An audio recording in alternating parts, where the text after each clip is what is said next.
নদীর এপার কহে ছাড়িয়া নিঃশ্বাস, ওপারেতে সর্বসুখ আমার বিশ্বাস। আজ আমরা যে যেখানেই রয়েছি প্রায় প্রত্যেকেই কম বেশি দুঃখী। যার কাছে কিছুই নেই সে কিছু পাওয়ার আশায় দুঃখী, আর যার কাছে সবই রয়েছে সে আরও কিছু পাওয়ার আশায় দুঃখী। প্রত্যাশার যেন কোনো শেষই নেই। আর তাই দুঃখকে প্রায় প্রত্যেকটা মানুষই নিজের জীবন সঙ্গী বানিয়ে ফেলেছে। প্রত্যেকেই একে অপরের পরিবারকে দূর থেকে দেখে মনে করি তারাই বোধহয় সুখে জীবনযাপন করছে। যত কষ্ট সব আমাদের জীবনে। এমনকি জীবিকা ক্ষেত্রেও আমরা যে যেই জীবিকাতে রয়েছি সেটাই আমাদের কাছে অন্যদের জীবিকার তুলনায় কঠিন বলে মনে হয়।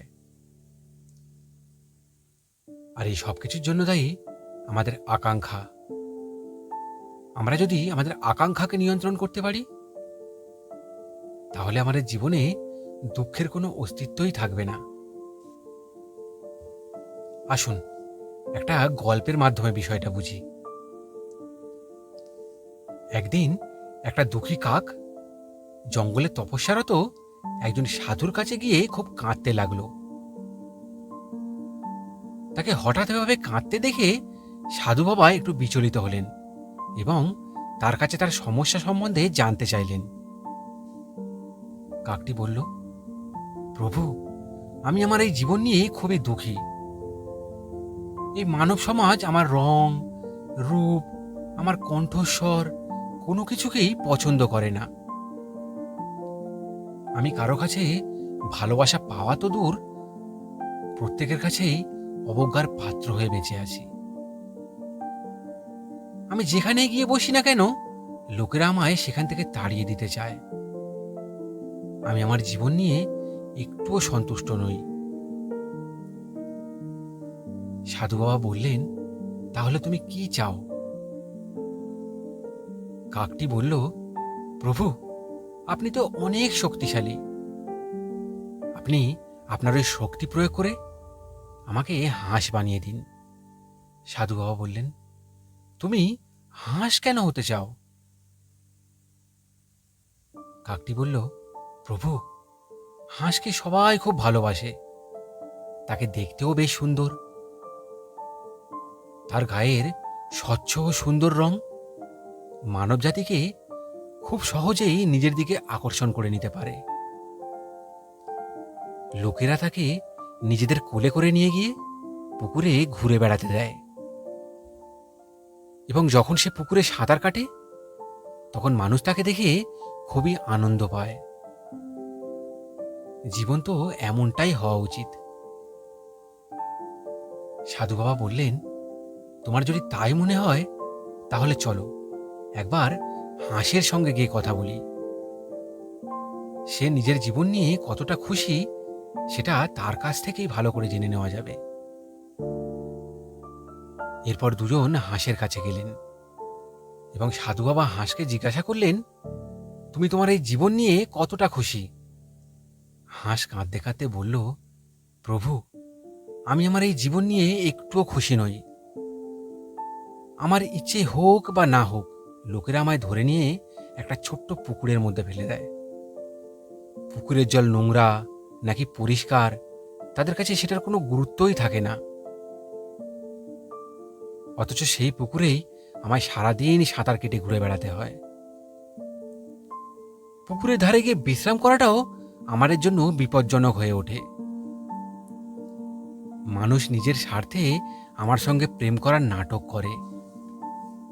স্বাধীনতা বলে আমার জীবনে কিছুই নেই। আর আমার শরীরের এই সাদা রং, এটা কোনো রং হলো? বরং সৌভাগ্যবান যদি কেউ হয়ে থাকে সে হলো ময়ূর, যার গায়ের রং কত সুন্দর, কত বৈচিত্র্যময়, যাকে দেখে মানুষ কত আনন্দ পায়। এমনকি যার লেজের পালকও মানুষ নিজের ঘরে নিয়ে গিয়ে যত্ন সহকারে সাজিয়ে ঘরের সৌন্দর্য বাড়ায়। জঙ্গলের মধ্যে সে স্বাধীনভাবে ঘুরে বেড়াতে পারে। তার কণ্ঠস্বরও কত মধুর। ভগবান যদি আমায় ময়ূর করে পাঠাতেন, তাহলে আমার এই জীবনটা ধন্য হয়ে যেত। এ কথা শোনার পর সাধু বাবা বললেন, তোমার যদি তাই মনে হয় তাহলে চলো একবার ময়ূরের সঙ্গে গিয়ে কথা বলি, জেনে দেখি সে নিজের জীবন নিয়ে কতটা খুশিতে আছে। এরপর তিনজন ময়ূরের কাছে গেলেন এবং তাকে জিজ্ঞাসা করলেন, ময়ূর, তুমি কি তোমার এই জীবন নিয়ে খুব খুশি, নাকি তোমারও কোনো দুঃখ রয়েছে? সাধু বাবার এমন কথা শোনার পর ময়ূর কেঁদে ফেলল এবং বলল, প্রভু, এটাও কোনো জীবন, যেখানে জঙ্গলের মধ্যে মানুষের নজর থেকে বাঁচার জন্য আমাকে ক্রমাগত পালিয়ে বেড়াতে হয়, ভয়ে লুকিয়ে থাকতে হয়। মানুষ নিজের বিলাসিতা ও খুশির জন্য আমার এই জীবন্ত শরীরের মধ্যে থেকে আমার পাখনার পালক টেনে টেনে ছিঁড়ে নেয়। একবারও ভাবে না যে এতে আমি কতখানি ব্যথাপ্রাপ্ত হই। এমনকি এই পাখনা পাওয়ার জন্য আমায় মেরে ফেলতেও তাদের একটুও হাত কাঁপে না। আমি স্বাধীন হয়েও স্বাধীনভাবে ঘুরে বেড়াতে পারি না। এর থেকে ভগবান যদি আমায় তোতা বানাতো, তাহলে আমার জীবনটাই বদলে যেত। মানুষ তোতাকে কত ভালোবাসে, বাড়িতে যত্ন করে পালন করে, তার মুখের সামনে নানা রকমের আহার তুলে দেয়। মানুষের সঙ্গে তোতাও কত আনন্দে থাকে, এমনকি ধীরে ধীরে মানুষের মতো কথা বলতেও শিখে নেয় সে। ময়ূরের সব কথা শোনার পর সাধু বাবা বললেন, চলো সবাই তাহলে তুতার কাছে যাই, তাকে গিয়ে জিজ্ঞাসা করি সে তার জীবনে কতখানি খুশিতে আছে। এরপর সবাই তুতার কাছে গেলেন এবং তাকে জিজ্ঞাসা করলেন, তুমি কি তোমার এই জীবন নিয়ে খুশি, নাকি আর সকলের মতো তোমারও জীবনে কিছু দুঃখ রয়েছে?